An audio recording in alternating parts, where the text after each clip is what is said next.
사회복지사 1급 시험에 응시하는 여러분들에게 함께 공부하게 돼서 반갑습니다. 사회복지사 1급이라는 걸 우리가 한번 좀 생각해 볼 필요가 있을 것 같습니다. 사회복지사 자격 그 과정을 보면 이제 없어진 과정이 있죠. 3급도 있고 2급 있고 1급 이렇게 있습니다. 3급 자격증을 가지신 분이 아직도 존재해요. 그러나 이제 양성 과정이 법률 개정으로 인해서 그 과정 자체가 없어짐을 통해서 이제 앞으로 1년, 2년 지나면은 3급 가지신 분들이 전부 다 2급으로 전환하면 이제 2급밖에 남지 않고 2급이냐 1급이냐 이제 이렇게 되어질 것입니다. 여러분들은 3급이든 2급이든 일정 기간 이 현장에서 계셨기 때문에 이제 1급 응시할 수 있는 자격이 주어져서 이번 시험에 응시하는 걸로 이렇게 생각이 되어지는데 우리가 이 제도에 대한 것을 좀 중요하게 생각해 볼 필요가 있어요.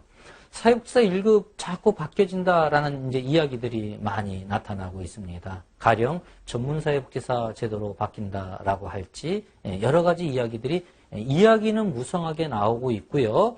또 제 주변에서도 여러 가지 많은 그러한 논의들이 이루어지고 있는 것들, 이러한 것들을 볼 수 있는데 여러분에게 중요하게 이야기할 수 있는 건 변한 건 아직 없다라는 것을 말씀드리고 싶어요. 다시 말해서 사회복지사 1급이라는 이 과정은 사회복지사 자격증으로는 국가가 인정하는 자격증으로는 현재 최고의 어떤 자격이다라는 것, 이 사실이 변하지 않는다라는 것 여러분에게 강조해서 말씀드리고 싶습니다. 따라서 현재 2급을 갖고 계시든 3급을 갖고 계시든 앞으로 변화해 나가는 시대에 여러분들이 또 사회복지 현장에서 일익을 감당해 나가는 이러한 모습이 되어지기 위해서는요. 제도가 어떻게 바뀌든 빨리 1급이라는 자격을 취득하는 것이 더 유리하다라고 이렇게 여러분에게 말씀드릴 수가 있겠어요. 물론 2급을 가져도 사회복지 직무를 수행하는데 어려움이 있는 것은 아니에요.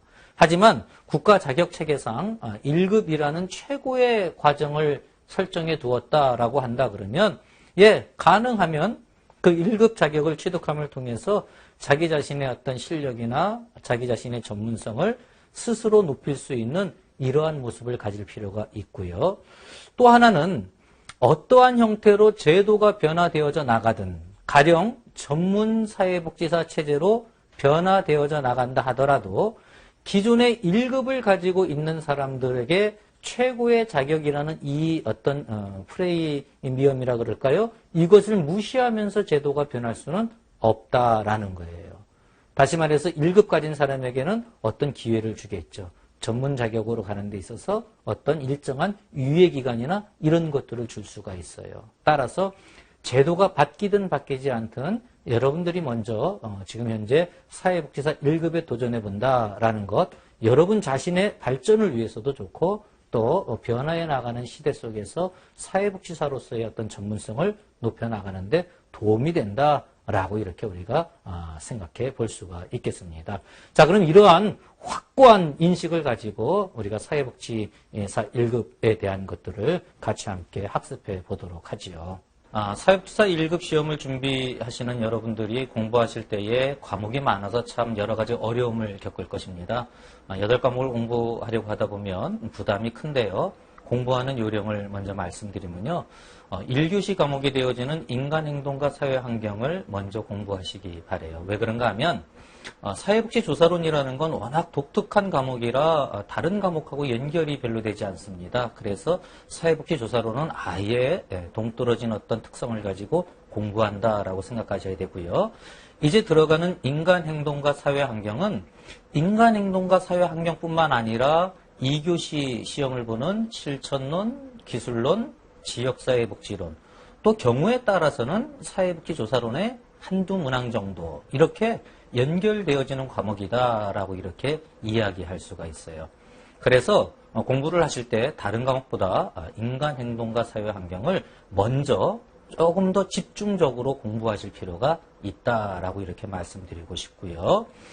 아예 좀 팁을 말씀드리면 2교시 과목은 인간행동과 사회환경을 기점으로 해서 조금 확장해 본다라고 생각하시면 공부하시는데 어려움이 없습니다. 그리고 3교시는 이제 법과 제도인데요. 이 3교시 공부를 하실 때도 정책론을 조금 더 관심을 갖고 공부하신다라고 이렇게 생각을 하시면 정책론, 행정론, 법제론은 또 연결되어져서 나가는 것들이 많이 있습니다. 따라서 무턱대고 8가지 다 공부한다 이렇게 생각하실 것이 아니라 인간행동과 사회환경, 조사론, 그리고 정책론을 중심으로 해서 공부하고 그리고 이제 나머지 과목들은 조금 더 넓혀 나간다라는 이러한 관점을 가질 필요가 있다라는 거죠. 자, 이제 우리가 인간행동과 사회환경을 공부하는 데 있어서 첫 시간으로서 그럼 왜 인간행동과 사회환경을 우리가 공부해야 하고 또 시험에서는 여기를 중점적으로 출제하는가라는 부분들을 우리가 먼저 한번 생각해 보도록 하겠어요. 사회복지라는 걸 가만히 생각해 보면 사회복지는 결국 누구에 대한 어떤 실천이다 또는 서비스다 또는 연구하는 경우에는 연구이다 이렇게 이야기할 수 있을까요? 그렇죠. 인간에 대한 것이죠. 그래서 사회복지의 핵심은 인간에 대한 것이에요. 그래서 사회복지가 다루는 영역이 인간이다라는 이 점을 우리가 중요하게 생각해 봐야 합니다. 그런가 하면 사회복지는 인간만 다루는 게 아니라 인간과 인간이 함께 어우러져서 만들어내는 것, 뭐라 그러죠?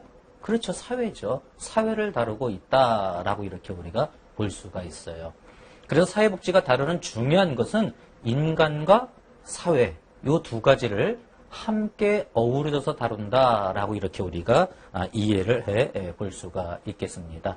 그래서 인간행동과 사회환경이라는 것은 사회복지 전체 과목에 있어서 가장 필수적으로 먼저 인간에 대한 이해, 또 사회에 대한 이해, 여기에 초점을 두고 살펴보게 된다라는 것이죠. 사회복지를 공부하시는 분들, 이미 여러분들 이제 현장에서 사회복지를 실천하고 계신 분들이 많을 텐데요. 사회복지와 관련되어져서 중요하게 이야기해야 할 것들은, 사회복지라는 것을 자꾸 줄임말로 쓰는 경향이 있어요. 가령 아동복지, 노인복지, 이렇게 이야기하죠. 근데 여러분 정확한 표현은 무엇인가 하면은 아동복지라는 것도 아동을 대상으로 하는 사회복지예요. social welfare, 뭐 in child 또는 for child 이렇게 이야기할 수 있고요. 노인복지도 마찬가지고 장애인복지도 마찬가지예요. 결국 뭘 이야기하고 있습니까? 결국 무슨 복지 줄임말 많이 쓰는데 땡땡복지라고 이렇게 줄임말을 많이 쓰는데 사실은 뭐뭐를 위한 뭐예요? 사회복지라는 이 관점을 놓쳐서는 안 된다라는 거죠.